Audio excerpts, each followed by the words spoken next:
New today, in the final hours before the recount numbers are due, an attorney for Governor Rick Scott announced Scott will recuse himself from the recount process. This is something Democrats demanded since Scott is wrapped up in the middle of the tightening Senate race. Right now, Governor Scott is in Washington, D.C. He posed for a picture with the new GOP senators, despite the results being unofficial and the possibility of a manual recount still to come. He ignored questions about what's happening back here in Florida. Governor Scott, do you still contend that there's fraud going on in Florida with this recount? All right, everyone, thank you very much. That's it. That's it. Thanks, folks. That's it. Thank you. All right. Senator Bill Nelson is also in Washington, D.C. for a Senate vote, but then will likely head back to Florida for the recount deadline. Across the state, officials in Florida's 67 counties are recounting some 8 million ballots, and they have until tomorrow to get those numbers in. The most contentious of the three races being recounted appears to be the U.S. Senate race between Rick Scott and Bill Nelson, which now involves plenty of lawsuits. The Agriculture Commissioner and the governor's race between Andrew Gillum and Ron DeSantis are also being recounted. Spectrum Bay News 9's Jason Lanning is on scene at the Hillsborough County Supervisor of Elections office with the latest. A brand new lawsuit today is targeting the Hillsborough County Supervisor of Elections office. It alleges that observers are not being allowed inside the same room where votes are being recounted. Governor Scott's lawsuit against the Hillsborough Supervisor of Elections says that observers are being forced to watch the recount, quote, in a separate room, separated by glass, and without the ability to hear what is transpiring in the recount room. If true, that would be a clear violation of election law. If Governor Scott wins this... As we inch closer to the Thursday afternoon machine recount deadline, supervisors of elections across the state are preparing for a possible manual recount. Any race within 1/4 of a percentage point will be subject to that manual recount, and the hand recount just ballots flagged in the machine recount process, as undervotes and overvotes will be examined. Election officials will be placed into teams of 2, and they'll be able to check the ballots and set aside for voter intent. Also, designated observers from each party will have the chance to oversee the process. One of those wants to look at that also, so they can judge it for themselves. We will allow them to do that. Every county's official results would have to be in by Sunday, and so for races under a manual recount, that will leave only a few days to get that process completed. New today, authorities say Parkland shooting suspect Nicholas Cruz attacked a detention officer and now faces new charges. Broward County deputies say the assault happened Tuesday, but details weren't given about the extent of any injuries. Jail records show Cruz is now charged with aggravated assault on an officer, battery on an officer, and, quote, use of an electric or chemical weapon against an officer. 20-year-old Cruz already faces a death penalty for the shooting at the Marjorie Stoneman Douglas. He's pleaded not guilty, but his lawyers say he would plead guilty in exchange for a life prison sentence. And right now, the Marjorie Stoneman Douglas High School Public Safety Commission is also meeting. They are continuing the discussions about what went wrong leading up to and during the shooting that left 17 students and staff dead. Today, the commission is reviewing the physical security at MSD High School. They looked at pictures of classrooms, and it turns out only 2 of the 30 classrooms in the building where the shooting unfolded had a safe space marked for teachers and students to hide. Law enforcement, including Familiar Faces, also discussed code red policies and how they aren't mandated across the district. Instead, they're implemented by the schools and sometimes not taken seriously.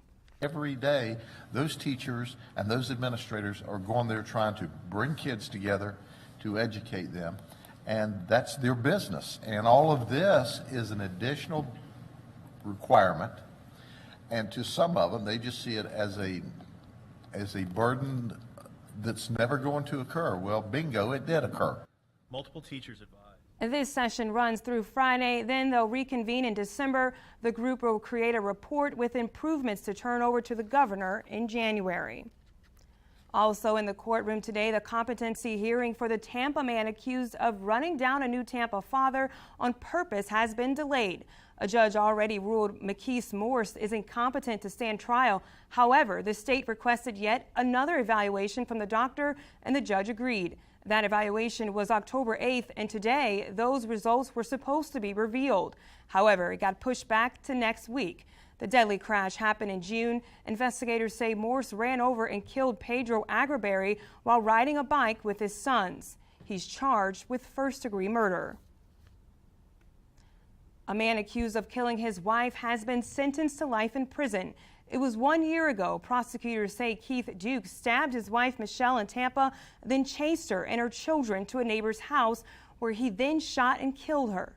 Prosecutors were seeking the death penalty, but he will instead serve a life sentence. Tonight at 5, we'll have more on the victim impact statements made to court today, which in course are always pretty emotional. Also in the courtroom today, a man accused in a wrong-way crash. Prosecutors say 2 years ago, Anwar Oscar caused the crash on the Veterans Expressway that left 2 people dead. Witnesses say he was going more than 100 miles per hour. Oscar is nearing his trial date, but more dispositions are still needed. The next court date was set for January. Attorneys for Oscar are exploring the idea of a plea deal to skip the trial. We'll keep you updated on the process. New video this afternoon. You're looking at the raging California wildfires from space. This video captured by NASA shows the dramatic progression of the fire from November 7th through the 12th. We're also seeing new aerial images above this Rialto neighborhood where people are seen running to get into their car as smoke and flames surround them. It's just terrible. And the situation in California getting more dire as the days progress. Right now, at least 48 people have died and more casualties are expected. Our Omar Jimenez is tracking the situation from the ground, and he joins us with the latest.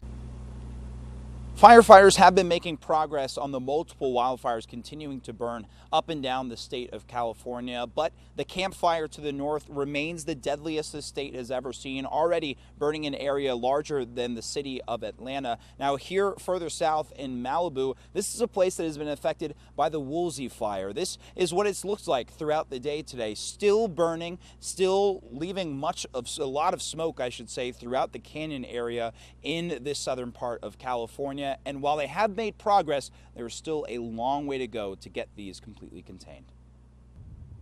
With firefighters struggling to get a grasp on 2 major fires in California, a new one erupts in San Bernardino County. The Sierra Fire spread quickly, fanned by Santa Ana winds and feeding on heavy vegetation. Further north, firefighters finally made some headway on the camp. Animal activists raced to the rescue, saving these pigs and goats from the fire.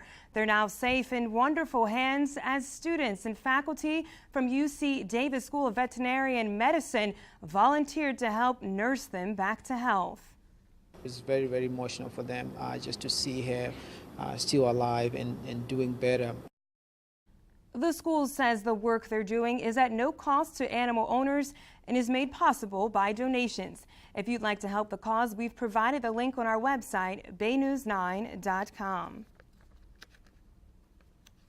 And also, are you catching a flight today? If you're traveling Frontier, listen up. There's been a change at Tampa International Airport. Going forward, Frontier will now be at airside E instead of C. So follow the blue signage to get to the ticketing counter, and it's always a good idea to arrive early. Also, if you are headed to the terminal this Thanksgiving holiday, you're certainly not alone. This is expected to be the busiest Thanksgiving ever for air travel. The lobbying group Airlines for America projects a record 30.6 million passengers will take flight during the 12-day Thanksgiving air travel period. That's 1.5 million more people estimated to fly than the same time last year. The busiest day is expected to be the Sunday after Thanksgiving, November 25th. Now 9 minutes past the hour, a look outside at downtown Tampa. Conditions not too bad. Can we expect a cool down soon? Let's check in now with our weather experts. Here's your weather on the 9s.